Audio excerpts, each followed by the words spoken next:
माना जाता है कि केवल एक चीज इस दुनिया में हिंसा और आतंकवाद को खत्म करके शांति ला सकती है और वो एकमात्र चीज है न्याय। जहां न्याय नहीं वहां शांति नहीं, स्थिरता नहीं। इसलिए एक देश, एक राज्य या किसी क्षेत्र में शांति और स्थिरता के लिए जरूरी है कि सबके साथ न्याय हो। गुजरात दंगों को लेकर गुजरात के मुख्यमंत्री मोदी को साल 2012 में ही क्लीन चिट दे दी गई, लेकिन दंगों के पीड़ित साल 2022 तक अदालतों की चौखटों पर सर मारते रहे कि हमें न्याय नहीं मिला। गुजरात दंगों में सरकार और पुलिस की संदिग्ध भूमिका की दोबारा से जांच हो, लेकिन न्याय की अंतिम इमारत सुप्रीम कोर्ट ने दोबारा जांच करने से इनकार कर दिया।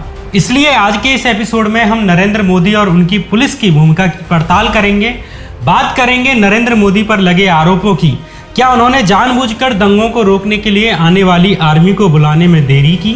क्या अधिकारियों के मना कर देने के बाद भी उन्होंने जानबूझकर गोधरा से कार सेवकों के शवों को अहमदाबाद मंगवाया ताकि दो धर्मों के लोगों में आपस में दंगे भड़के? क्या वाकई में उन्होंने उन अधिकारियों को सजा दी जिन्होंने दंगे रोके और उन अधिकारियों को इनामें दी जिन्होंने दंगों में लोगों को मरने के लिए छोड़ दिया? और उस मीटिंग का क्या सच है जिसके बारे में कहा जाता है कि उस मीटिंग में उन्होंने कुछ ऐसे निर्देश दिए जिनकी वजह से गुजरात में हुए दंगों में हजारों की जान चली गई? इन तमाम सवालों के जवाब और जांच एजेंसियों ने इन पर क्या कहा, उन सभी पहेलियों को टटोलेंगे और इस पूरी न्यायिक यात्रा से होकर गुजरेंगे, जिसके बाद मोदी क्लीन चिट लेकर निकले। नमस्कार, मैं श्यामवीरा सिंह। गुजरात दंगों की जांच के दौरान सबसे पहला सवाल उठा कि गोधरा से अहमदाबाद शवों को लाने का फैसला किसका था, जिसके बाद के दंगे भड़के। इसमें दूसरा आरोप यह था कि मृतकों के शव पुलिस और प्रशासन की संपत्ति होते हैं। उन्हें विश्व हिंदू परिषद के नेता जयदीप पटेल को किसने सौंपा और किसके कहने पर सौंपा, जबकि गोधरा कांड के दिन ही विश्व हिंदू परिषद ने अगले दिन गुजरात बंद करने का ऐलान कर दिया था। कई अधिकारी आशंका जता रहे थे कि इस बंद के दौरान दंगे भड़क सकते हैं। बावजूद इसके विश्व हिंदू परिषद को सब क्यों सौंपे गए? जिस वक्त गोधरा कांड हुआ उसके कुछ ही घंटे के बाद दिन में करीब 2 बजे नरेंद्र मोदी गोधरा पहुंच गए। बाद में जांच के दौरान साल 2010 में एसआईटी की टीम ने जब शवों को अहमदाबाद लाने के फैसले पर मोदी से सवाल किया तो उन्होंने कहा कि गोधरा कलेक्ट्रेट में एक मीटिंग हुई थी और उसी में सर्वसम्मति से यह फैसला लिया गया था। लेकिन यहाँ एक बात ध्यान देने की है कि एसआईटी से पहले जब सिटीजन ट्रिब्यूनल ने जब जांच की थी तो उसमें अपना स्टेटमेंट दर्ज कराते समय गोधरा की डीएम जयंत रवि ने कहा था कि मैंने मोदी के इस डिसीजन का शुरू में विरोध किया था, लेकिन मोदी ने ही उनकी बात नहीं मानी। हालांकि बाद में गोधरा की डीएम जयंत रवि ने अपना बयान बदल लिया और एसआईटी के सामने कहा कि सर्वसम्मति से ही फैसला लिया गया था। बयान क्यों बदला ये आप खुद सोचें। खैर, जब गोधरा कांड हुआ तो उस वक्त अशोक नारायण गुजरात के गृह सचिव थे और गुजरात फाइल की लेखिका राना अयूब ने अपनी किताब में अशोक नारायण का स्टिंग शेयर करते हुए लिखा है, जिसमें कि अशोक नारायण कह रहे हैं कि मैंने एक बार बयान दिया था कि मोदी ने ही शवों को अहमदाबाद लाने का फैसला लिया था और इसके बाद ही सारे मामले ने तूल पकड़ा था। बहुत अधिक पड़ताल न करते हुए एसआईटी की टीम ने अपनी फाइनल रिपोर्ट में लिख दिया कि यह फैसला सर्वसम्मति से ही लिया गया था, क्योंकि ऐसा मोदी जी ने कहा था कि फैसला सर्वसम्मति से लिया गया है। जब इस दूसरे सवाल की पड़ताल की गई कि मृतकों के शव विश्व हिंदू परिषद के नेता जयदीप पटेल को क्यों सौंपे गए जबकि वे पुलिस के पास रहने चाहिए थे, तो एसआईटी ने अपनी जांच रिपोर्ट में कहा है कि गोधरा के तहसीलदार ने विश्व हिंदू परिषद के जनरल सेक्रेटरी जयदीप पटेल को खुद पत्र लिखकर कार सेवकों की डेड बॉडी सौंपने के लिए लिखा था। ये गलती करने के लिए उन पर विभागीय जांच होनी चाहिए। एसआईटी ने एक बार भी इस बात की जांच करने की कोशिश नहीं की कि इतने बड़े संवेदनशील मामले में एक तहसीलदार किसी प्राइवेट आदमी को इतने सारे शव कैसे सौंप सकता है, जबकि इसी एसआईटी को तहसीलदार एमएल नलवाया ने कहा था कि वो जयदीप पटेल से ना मिला था और ना उन्हें जानता था। एसआईटी ने सिर्फ गोधरा की डीएम की बात मान ली कि जिसने कहा था कि सारी गलती तहसीलदार की थी, जबकि तहसीलदार ने खुद ये बयान दिया था कि मुझे डीएम और एडीएम ने ऐसा करने के लिए कहा था। एसआईटी ने उसकी बात नहीं मानी। शुरुआत में गोधरा की डीएम जयंत रवि ने भी एसआईटी के आगे बयान दिया था कि शवों को जयदीप पटेल को सौंपने का फैसला ऊपर के लेवल पर था, लेकिन बाद में उसने सारा जिम्मा तहसीलदार पर ही डाल दिया। अब सवाल यह है कि एसआईटी ने डीएम की ही बात क्यों मानी और तहसीलदार की बात क्यों नहीं मानी। और इतनी बड़ी साजिश को सिर्फ एक तहसीलदार पर विभागीय कार्रवाई करने की कहकर छोड़ दिया गया, जबकि डीएम गोधरा ने भी एसआईटी के सामने कहा था कि शवों को विश्व हिंदू परिषद के जयदीप पटेल को सौंपने का फैसला हाई लेवल पर लिया गया था। यह हाई लेवल कौन था, इसकी सजा सिर्फ तहसीलदार पर ही क्यों डाली गई। यहाँ जयदीप पटेल का थोड़ा जिक्र करना जरूरी है। नरोदा पाटिया नरसंहार जिसमें कि 100 से अधिक लोगों को जिंदा जला दिया गया था, उसका मुख्य आरोपी ये जयदीप पटेल ही था, जो विश्व हिंदू परिषद के जनरल सेक्रेटरी भी थे। जयदीप पटेल को डेड बॉडी सौंपने के मामले में एसआईटी ने मोदी से भी सवाल पूछा कि क्या आप जयदीप पटेल को जानते हैं और क्या आप उनसे गोधरा में मिले थे। इस पर मोदी ने कहा, हाँ जानता हूं। लेकिन यहां भी मोदी की बात गोधरा की जिलाधिकारी जयंत रवि से कॉन्ट्राडिक्ट करती है। जयंत रवि ने एसआईटी के आगे बयान दिया था कि कलेक्ट्रेट पर हुई उस मीटिंग में जिसमें कि डिसाइड हुआ था कि शवों को गोधरा से अहमदाबाद ले जाया जाएगा, उस मीटिंग में मोदी के साथ जयदीप पटेल भी मौजूद थे। खुद एसआईटी ने भी इस तथ्य को माना है कि उस मीटिंग में जयदीप पटेल मौजूद थे, लेकिन एसआईटी ने मोदी से क्रॉस क्वेश्चन नहीं किया कि उन्होंने झूठ क्यों बोला कि वे जयदीप पटेल से गोधरा में मिले ही नहीं थे। बहरहाल 27 फरवरी की सुबह को गोधरा कांड हुआ। सेम इसी दिन विश्व हिंदू परिषद ने गुजरात बंद का ऐलान कर दिया। ऊपर से सरकार ने पुलिस के ही पास शवों को रखने के बजाय, उनके परिजनों को सौंपने के बजाय विश्व हिंदू परिषद को वे सब सौंप दिए। विश्व हिंदू परिषद के इस बंद के ऐलान को सत्ताधारी पार्टी यानी कि भाजपा का समर्थन था। यहाँ राणा अयूब की किताब गुजरात फाइल में गुजरात के तत्कालीन गृह सचिव अशोक नारायण कहते हैं, लिहाजा जब विश्व हिंदू परिषद द्वारा बंद की घोषणा की गई तो मुख्य सचिव सुब्बा राव ने मुझे बुलाया और कहा, विश्व हिंदू परिषद के नेता प्रवीण तोगड़िया एक रैली करना चाहते हैं, इस पर तुम्हारी क्या राय है। मैंने कहा कि ऐसी कोई भी अनुमति नहीं दी जा सकती, क्योंकि तब स्थितियां हमारे हाथों से बाहर निकल जाएंगी। मुख्यमंत्री को यह पता चल गया। उन्होंने कहा, तुम ये कैसे कह सकते हो, हमें उन्हें अनुमति देनी पड़ेगी। मैंने कहा ठीक है। तब मुझे लिखित में आदेश दे दिए। इस पर उन्होंने मुझे घूर कर देखा। साफ है, बंद के परिणामों की चेतावनी दिए जाने के बावजूद गुजरात के मुख्यमंत्री ने विश्व हिंदू परिषद का ये बंद हो जाने दिया और सड़कों को घेरने दिया। जैसे ही ये सब रात में अहमदाबाद आए, वैसे ही अगले दिन सुबह से ही अहमदाबाद में तनाव बढ़ने लगा। विश्व हिंदू परिषद ने हिंदुओं को खूब भड़काया, जिसके परिणाम स्वरूप न केवल हजारों मुसलमानों की जान गई, बल्कि सैकड़ों हिंदुओं को भी इस दंगे में जान गंवानी पड़ी। मोदी पर बड़ा आरोप यह भी लगा कि जब गुजरात में स्थितियां बिगड़ गई थीं, तब भी उन्होंने राज्य में आर्मी को नहीं बुलाया। 3 दिन तक राज्य में नरसंहार होता रहा, लेकिन आर्मी को बुलाने में जानबूझकर देरी की गई। जब आर्मी गुजरात में प्रवेश भी कर गई, तब भी उसे वाहन और बाकी सामानों को वक्त पर मुहैया नहीं कराया गया। इसे लेकर दंगों को कुचलने के लिए आई आर्मी को लीड करने वाले लेफ्टिनेंट जनरल जमीर उद्दीन शाह का बयान बेहद महत्वपूर्ण है। लेफ्टिनेंट जनरल जमीर उद्दीन शाह ने एनडीटीवी से बात करते हुए साल 2018 में एक बयान दिया कि उन्होंने कहा कि तत्कालीन मुख्यमंत्री नरेंद्र मोदी से अनुरोध के बावजूद सेना को 1 दिन से अधिक समय तक ट्रांसपोर्ट में देरी की गई।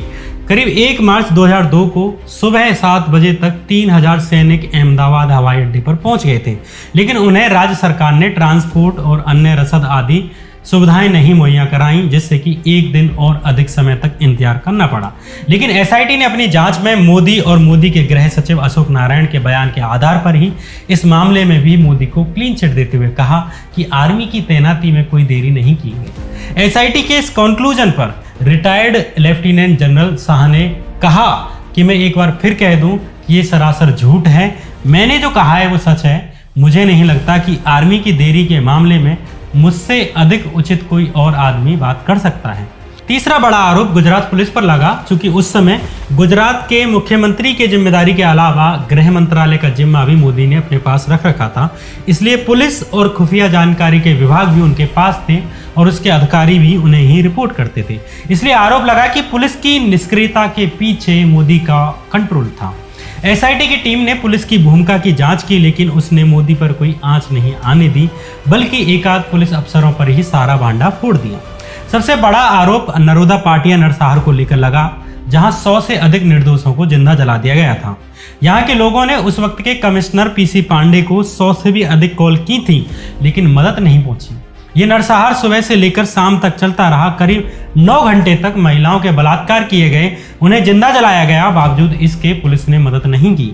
इस नरसंहार के आरोपी बाबू बजरंगी ने भी तहलका मैगजीन के स्टिंग में कबूल किया कि पुलिस चाहती तो हमें नरोदा पाटिया में घुसने भी नहीं देती, क्योंकि एंट्री के लिए सिर्फ एक ही छोटा सा रास्ता था।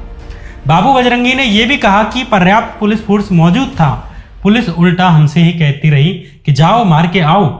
जो काम गुजरात के लिए नरेंद्र भाई ने किया वो किसी और ने नहीं किया। ये बात बाबू बजरंगी ने स्टिंग ऑपरेशन में कही। एसआईटी ने भी अपनी जांच की प्राइमरी रिपोर्ट में कहा कि अहमदाबाद के जॉइंट कमिश्नर एम.के. टंडन, जिनके क्षेत्र में 200 से अधिक मुस्लिमों की हत्याएं हुई, वे जानबूझकर कर्तव्य की उपेक्षा करने के दोषी पाए गए हैं। यानी उन्होंने जानबूझकर मदद पहुंचाने में देरी की। एसआईटी ने यह भी कहा कि उनके जूनियर पीबी गोंडिया भी नरसंहार होने देने के दोषी पाए गए, लेकिन उनके ऊपर कोई एक्शन नहीं लिया गया, बल्कि उल्टा प्रमोशन करके सिविल डिफेंस का जॉइंट डायरेक्टर बना दिया गया।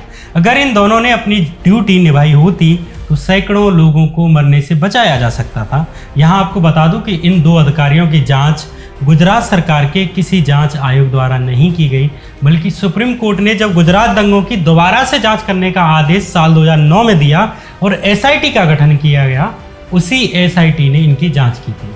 अब आप सोचिए कि इतनी हत्याएं हो जाने के बाद भी लोकल पुलिस पर और पुलिस के अधिकारियों पर कोई एक्शन क्यों नहीं लिया गया। संभवतः एक कारण यह हो सकता है कि पुलिस के इन अधिकारियों पर ऊपर से संरक्षण हो, या दूसरा कारण यह भी हो सकता है कि पुलिस के इनएक्टिव रहने का आदेश ही ऊपर से आया हो। एसआईटी ने भी अपनी जांच में कहा है कि इन दोनों अधिकारियों ने जानबूझकर अपनी जिम्मेदारी नहीं निभाई। बावजूद इसके एसआईटी ने यह जांच नहीं की कि क्या इनको ऊपर से आदेश आए थे, और ऊपर से क्रिमिनल केस चलाने के बजाय इन दोनों के ऊपर सिर्फ डिपार्टमेंटल इंक्वायरी का सुझाव दिया गया। यह भी अपने आप में विचित्र बात है। यहाँ आपको ये बताना भी जरूरी है कि इन अधिकारियों को दोषी ठहराने में कॉल रिकॉर्ड्स के डाटा की सबसे बड़ी भूमिका रही थी, अन्यथा ये सच कभी बाहर ही नहीं आता। कॉल डेटा से न केवल ये पता लगा कि इन अधिकारियों की किस किस से बातचीत हुई और किसका कॉल आया, बल्कि इससे ये भी पता चला कि वे किस वक्त पर कहाँ पर मौजूद थे। इन कॉल रिकॉर्ड से गवाहों के बयानों को भी वेरीफाइड करने में मदद मिली। कॉल रिकॉर्ड के डेटा ने ही इन अधिकारियों के पहले के बयानों का पर्दाफाश किया। इसी कॉल रिकॉर्ड के डाटा से नरोदा पाटिया नरसंहार मामले में आरोपी भाजपा की पूर्व मंत्री माया कोडनानी पकड़ में आई। वे कह रही थी कि नरोदा पाटिया नरसंहार के वक्त मैं गुजरात विधानसभा में मौजूद थी, लेकिन गवाह कह रहे थे कि वे नरोदा पाटिया में भीड़ को उकसा रही थी और कह रही थी कि मुसलमानों के घरों को जला डालो। जब ये कॉल रिकॉर्ड्स बाहर आई तो नरोदा पाटिया नरसंहार मामले में माया कोडनानी को कोर्ट ने 28 साल की सजा सुनाई। बार बार कॉल रिकॉर्ड्स पर इतना ध्यान खींच रहा हूं तो आप सोच रहे होंगे कि क्या बार बार रिपीट कर रहा हूं, लेकिन इस पूरी कहानी का रहस्य इन्हीं कॉल रिकॉर्ड्स में है, और इसी में एक ऐसे ईमानदार आईपीएस अफसर की कहानी दबी हुई है जिसे दंगे रोकने और मासूम बच्चों को बचाने की सजा दी गई। इस बहादुर आईपीएस अफसर का नाम है राहुल शर्मा। राहुल शर्मा की पूरी कहानी टाइम्स ऑफ इंडिया के पत्रकार मनोज मित्ता ने गुजरात दंगों की जांच पर लिखी अपनी किताब the fiction of facts finding में लिखी है। गुजरात दंगे अपने चरम पर थे। 2 मार्च 2002 के दिन एक भीड़ ने एक मदरसे में आग लगाने की कोशिश की। इसमें करीब 400 बच्चे मौजूद थे। ये मदरसा भावनगर शहर के बाहरी इलाके में मौजूद था। उस वक्त राहुल शर्मा भावनगर के एसपी थे। उन्होंने अपनी पुलिस को आदेश दिया कि किसी भी हालत में दंगाइयों को किसी की हत्या नहीं करने देनी है। अगर बंदूक चलानी पड़े तो चलाने में हिचकना नहीं है। भीड़ ने पहले मदरसे में आग लगाने की कोशिश की, लेकिन पुलिस ने बल प्रयोग करके इस भीड़ को तितर बितर कर दिया। लेकिन यह भीड़ दोबारा से उस मदरसे को जलाने के लिए इकट्ठा हो गई। राहुल शर्मा मौके पर पहुंच गए और अपनी पुलिस के दम पर राहुल शर्मा ने उस भीड़ से बचाते हुए उन बच्चों को शहर के अंदर एक मस्जिद में शिफ्ट कराया। लेकिन इस बीच पुलिस को गोलियां भी चलानी पड़ गईं। यहाँ मुस्लिम किसी पर हमला नहीं कर रहे थे और इस उग्र भीड़ में जिसको भी नुकसान पहुंचा वो पुलिस की गोलियों से पहुंचा था। शर्मा के काम की तारीफ करने की बजाय गृह राज्य मंत्री गोवर्धन जड़ाफिया ने राहुल शर्मा को कॉल करके कहा कि वैसे तुमने सही काम किया है, लेकिन पुलिस की फायरिंग में हुई मौतों का रेशियो सही नहीं है। मतलब कि जितने की उस उग्र भीड़ में लोग मारे गए उतने मुस्लिम नहीं मारे गए। राहुल ने जवाब दिया कि स्थिति के अनुसार ही पुलिस को फायरिंग करनी पड़ी और उसी रेशियो में लोगों को नुकसान पहुंचा। राहुल शर्मा के अनुसार मोदी के गृह राज्य मंत्री गोवर्धन जड़ाफिया ने ये कॉल घटना के 14 दिन बाद यानी 16 मार्च को की थी। इसके एक हफ्ते बाद ही राहुल शर्मा का भावनगर से ट्रांसफर कर दिया गया। दरअसल ये तब हुआ जब शर्मा ने एक मस्जिद पर अटैक करने पर 21 उपद्रवियों को अरेस्ट कर लिया गया था और इसके बाद भाजपा के नेता डिमांड करने लगे थे कि उन उपद्रवियों को छोड़ दिया जाए। लेकिन राहुल शर्मा ने वही किया जो एक पुलिस अधिकारी को करना चाहिए, वो भी बिना धर्म, जाति और नस्ल देखे।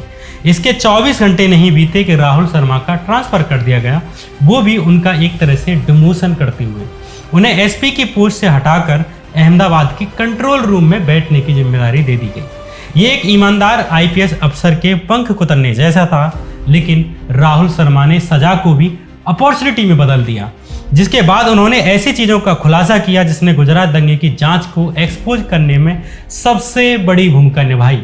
भावनगर से अहमदाबाद आए राहुल शर्मा को नरोदा पाटिया नरसहार और गुलबर्ग सोसाइटी नरसहार मामले की जांच करने के संपर्क में आने का मौका मिल गया। अहमदाबाद के कमिश्नर पीसी पांडे ने उन्हें जांच में सहयोग करने के लिए कहा और आईआईटी कानपुर से पढ़े राहुल शर्मा के दिमाग में कॉल रिकॉर्ड्स का डाटा इकट्ठा करने का आइडिया आया। उन्होंने मोबाइल फोन सर्विस प्रोवाइडर्स कंपनियों से डाटा देने के लिए कहा। जब ये डाटा मिल गया तो वे जानते थे कि ये बेहद महत्वपूर्ण डाटा है, इसलिए उन्होंने इसे अपने निजी कंप्यूटर में इकट्ठा कर लिया और ये जो ओरिजिनल सीडी थी वो सरकार को सौंप दी। जब नानावती कमीशन ने अक्टूबर 2004 में पूछताछ के लिए उन्हें बुलाया तो राहुल शर्मा ने अपने पास मौजूद कॉल रिकॉर्ड की सीडी को कमीशन के आगे पेश कर दिया। जब ये सीडी का डाटा बाहर आया तो वकीलों से लेकर एक्टिविस्टों ने इसके आधार पर कार्रवाई करने की मांग की, लेकिन चूंकि नानावती कमीशन खुद मोदी सरकार द्वारा नियुक्त किया गया था, उसने इस पर कोई कार्रवाई नहीं की। इस सीडी ने गुजरात के दंगाइयों और पुलिस के बीच होने वाली बातचीत और नेक्सस का खुलासा कर दिया। एक बड़ा सवाल ये भी उठा कि जब राहुल शर्मा ने शुरू में ही इन सीडी को डिपार्टमेंट को सौंप दिया था तो इन कॉल रिकॉर्ड्स का उपयोग जांच में क्यों नहीं किया गया, जबकि ये उस वक्त का सबसे बड़ा साइंटिफिक एविडेंस था। जब सुप्रीम कोर्ट ने साल 2008 में गुजरात दंगों के 9 मामलों की जांच के लिए एसआईटी की टीम का गठन किया गया था, उस टीम ने ही इस डेटा का इस्तेमाल किया और इसके बाद ही भाजपा की मंत्री माया कोडनानी और विश्व हिंदू परिषद का जनरल सेक्रेटरी जयदीप पटेल सलाखों के पीछे पहुंचा।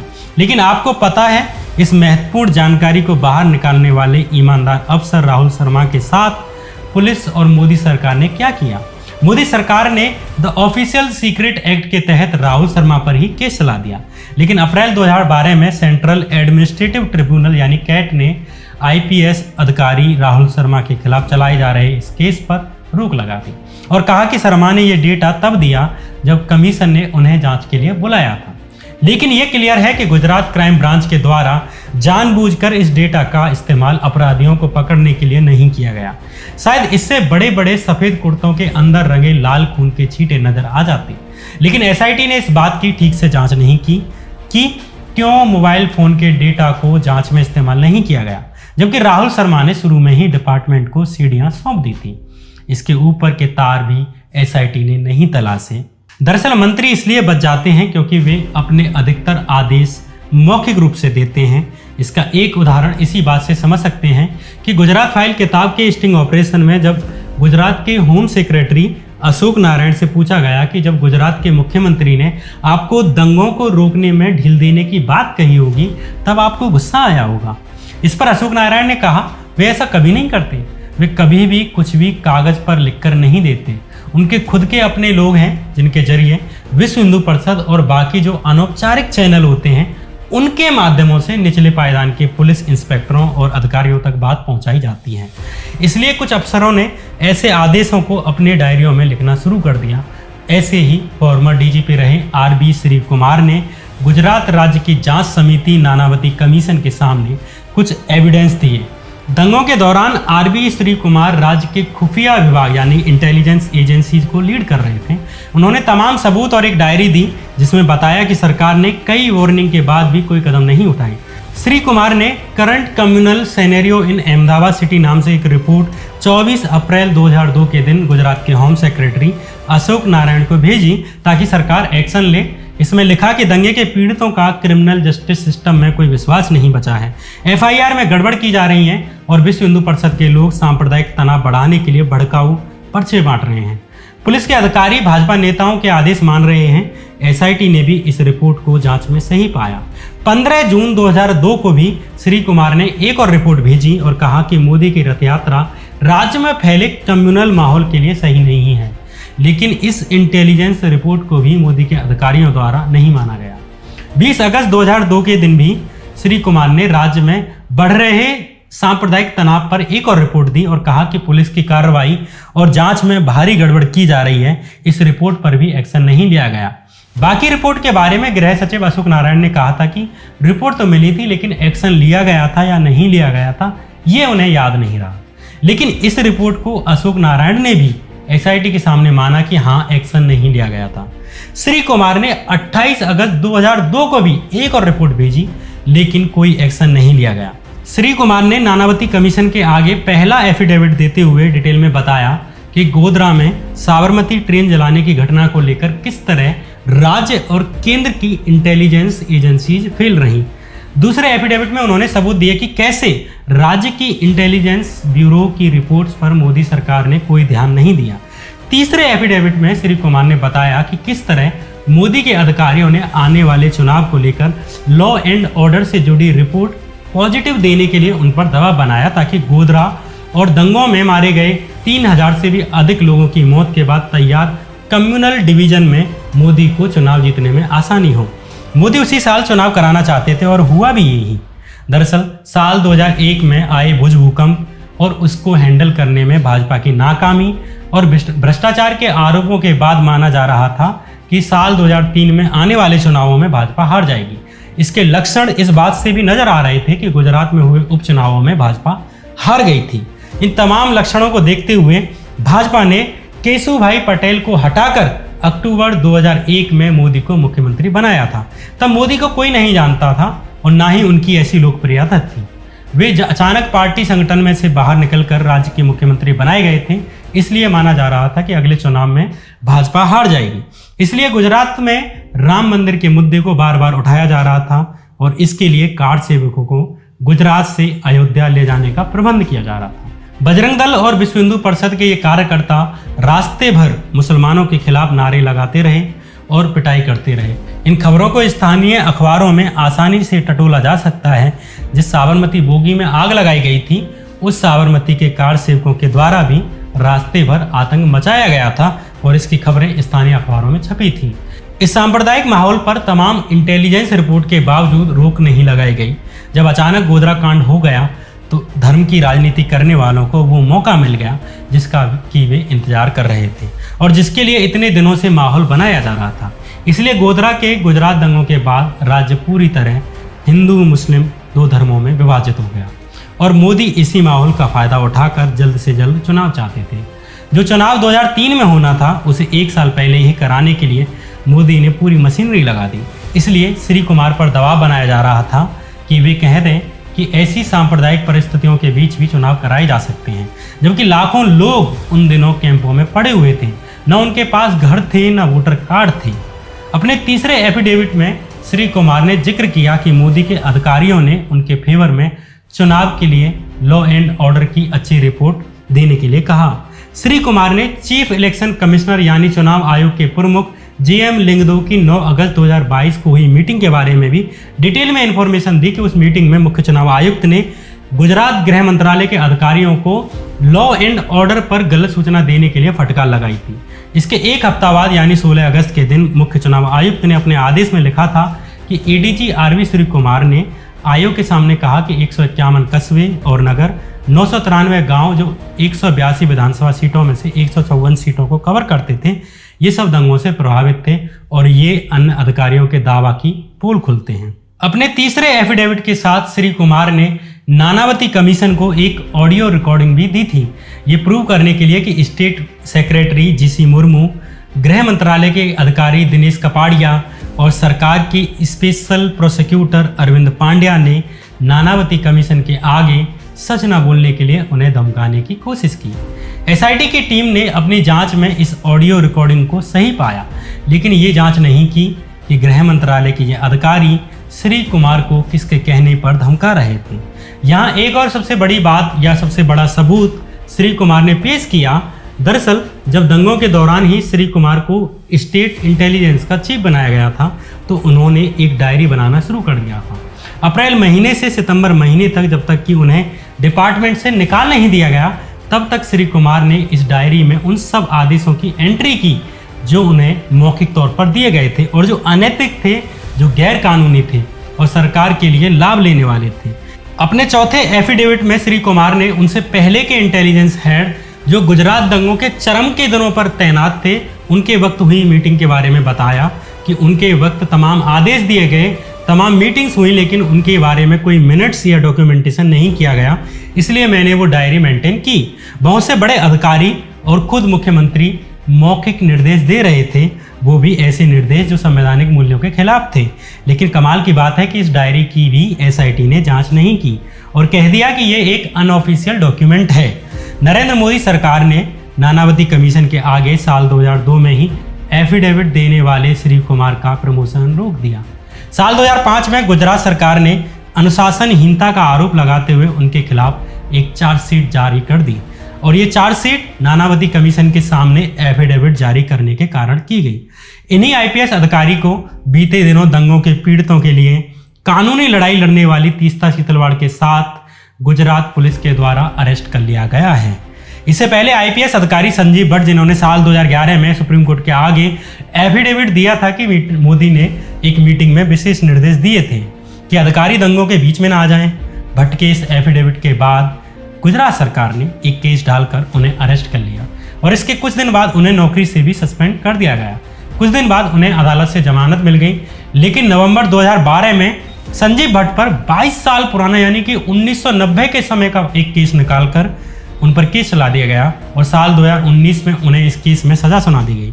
साल 2019 से ही आईपीएस संजीव भट्ट जेल में हैं। जिस मीटिंग का हवाला उन्होंने दिया कि जिस दिन गोधरा कांड हुआ उसी रात मोदी ने बड़े सीनियर अधिकारियों की मीटिंग ली थी और उन्हें दंगाई भीड़ के बीच न आने का आदेश दिया था। यही सेम बात मोदी की ही पार्टी के गृह मंत्री रहे हरीन पांड्या ने साल 2002 में ही सिटीजन ट्रिब्यूनल के सामने कही। एमडी देशपांडे ने अपनी किताब Gujarat rights the truth story में लिखा है कि हरीन पांड्या ने आउटलुक मैगजीन को बताया कि इस 2 घंटे की मीटिंग में डीजीपी चक्रवर्ती ने इसका विरोध किया तो मोदी ने उन्हें फटकारते हुए चुप करा दिया और कहा कि आदेश का पालन करो। गुजरात दंगों के वक्त हरीन पांड्या राजस्व राज्य मंत्री थे। वे केशुभाई पटेल के नजदीकी माने जाते थे। मोदी से पहले जब केशुभाई पटेल मुख्यमंत्री हुआ करते थे तब हरीन पांड्या ही गुजरात के गृह मंत्री हुआ करते थे। लेकिन मोदी जब मुख्यमंत्री बने तो उन्होंने गृह मंत्रालय अपने पास रख लिया। हरीन पांड्या के इस बयान के बाद 26 मार्च 2003 के दिन संदिग्ध परिस्थितियों में हरीन पांड्या की किसी ने हत्या कर दी। पास में ही पुलिस थाना होने के बावजूद 2 घंटे से अधिक समय तक उनकी बॉडी कार में ही पड़ी रही। हरीन पांड्या की ये संदिग्ध मौत अपने आप में एक रहस्य है। उनकी पत्नी इसे एक राजनीतिक हत्या मानती हैं।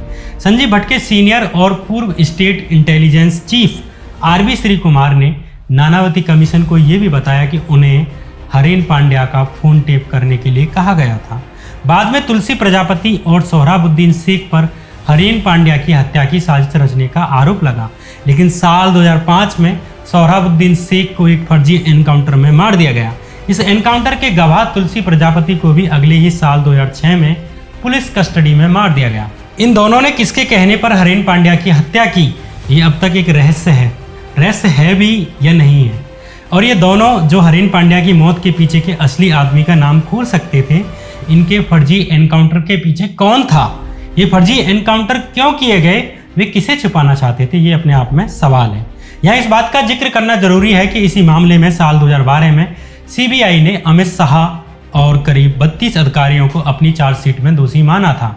इसी मामले के कारण साल 2012 में अमित शाह और गुजरात पुलिस के इन अधिकारियों को अरेस्ट किया गया था और अब इसे इत्तेफाक ही कहेंगे, यह नियति का आदेश। वही अमित शाह आज देश के गृह मंत्री हैं और जिस सीबीआई ने उन्हें कभी अरेस्ट किया था, आज वही सीबीआई उनके अंडर काम करती है और उन्हें ही रिपोर्ट करती है, उनके आदेशों का पालन करती है। गुजरात दंगों के दौरान मोदी के बयान हो या दंगों को रोकने वाले अधिकारियों के प्रति उनका व्यवहार हो, आर्मी को लेट बुलाने का फैसला हो या उनकी ही मंत्री का नरसंहार में लिप्त पाए जाने का मामला हो, चाहे गोधरा से शवों को अहमदाबाद लाने का फैसला हो या दंगों के तुरंत बाद चुनाव कराने की जल्दी हो।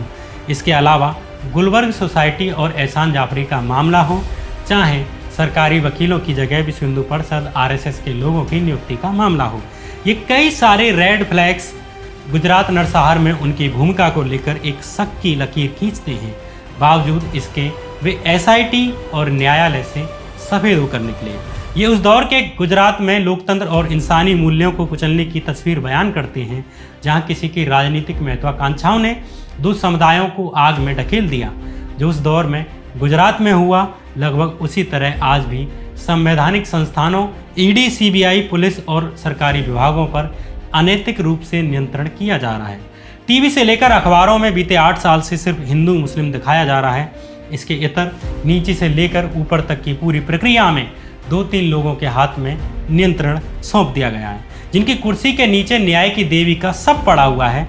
लेकिन एक समाज के रूप में विचार करूं तो जितनी भी समझ अभी तक की किताबों और मामूली से अनुभव से पाई है, उससे इसी निर्णय पर पहुंचा हूं कि केवल एक चीज़ इस दुनिया में हिंसा और आतंकवाद को ख़त्म कर सकती है और शांति ला सकती है, वो एकमात्र चीज़ है न्याय। जहाँ न्याय नहीं वहाँ पीस नहीं, जहाँ न्याय नहीं वहाँ उम्मीद नहीं, जहाँ न्याय नहीं वहाँ स्थिरता नहीं। इसलिए एक देश, एक राज्य या किसी क्षेत्र में शांति के लिए ज़रूरी है कि सबके साथ न्याय हो, सामाजिक न्याय हो, आर्थिक न्याय हो, राजनीतिक न्याय हो और अदालती न्याय भी हो। किसी भी एक आदमी को ये महसूस नहीं होना चाहिए कि जिस राज्य या ताकत के अधीन वो रहता है उससे उसको न्याय नहीं मिलता, और अगर ऐसा हुआ तो वो समाज हमेशा अस्थिर रहेगा और दिन प्रतिदिन हिंसा की घटनाओं का सामना उसे करना पड़ेगा।